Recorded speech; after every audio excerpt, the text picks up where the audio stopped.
Bismillahirrahmanirrahim. Assalamu alaikum. Walaikum assalam. Welcome to HR Academy.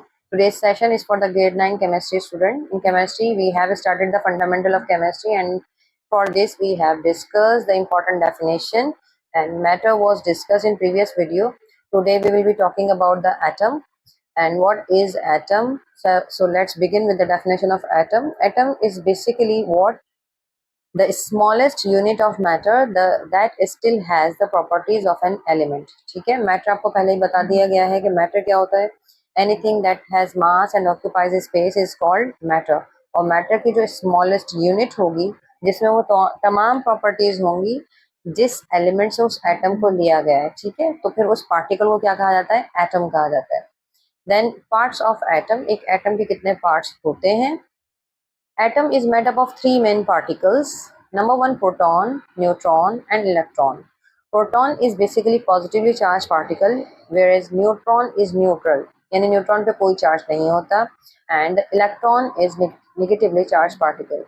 If you look at the atomic structure, तो वो आप screen पे देख सकते हैं कि एटम के सेंटर में यहाँ ये जो बॉडी मौजूद है that is called nucleus. Okay, फिर न्यूक्लियस के अंदर प्रोटॉन एंड न्यूट्रॉन्स मौजूद होते हैं, राइट. और न्यूक्लियस के around there are certain energy levels जिन्हें हम क्या कहते हैं? ऑर्बिट या शेल कहा जाता है. कि इन ऑर्बिट्स में जो पार्टिकल्स रिवॉल्व करते हैं उन्हें क्या कहते हैं? इलेक्ट्रॉन कहते हैं. ठीक है, this is the simple structure of an atom. कि एटम के सेंटर में सेंटर बॉडी को न्यूक्लियस कहा जाता है जिसमें प्रोटॉन और न्यूट्रॉन मौजूद होते हैं, और सराउंडिंग में जो एनर्जी लेवल्स हैं जिन्हें ऑर्बिट्स कहा जाता है वहां पर इलेक्ट्रॉन रिवॉल्व करते हैं.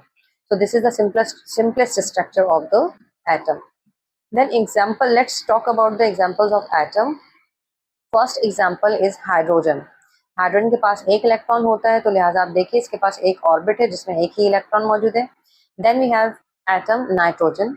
नाइट्रोजन के पास 7 इलेक्ट्रॉन्स हैं. ठीक है, इसके पास जो पहला ऑर्बिट है, पहला शेल है, उसमें 2 इलेक्ट्रॉन मौजूद है. और सेकेंड ऑर्बिट में कितने इलेक्ट्रॉन मौजूद है? हमारे 2, 3, 4, 5. तो टोटल इलेक्ट्रॉन्स कितने हो गए? 7 हो गए. Then we have example of carbon. Carbon का एटॉमिक नंबर 6 का मतलब इसके पास 6 क्या होते हैं? इलेक्ट्रॉन होते हैं. किसकी है? ऑक्सीजन की एग्जांपल लीजिए, इसका एटॉमिक नंबर 8 है, यानी इसके पास 8 इलेक्ट्रॉन होते हैं. तो इसके ऑर्बिट्स में आप 8 इलेक्ट्रॉन्स देख सकते हैं. Okay, so this was the structure of hydrogen, nitrogen, carbon and oxygen. I hope you will be having a better understanding of the atom. For further videos, further definition, keep watching the channel.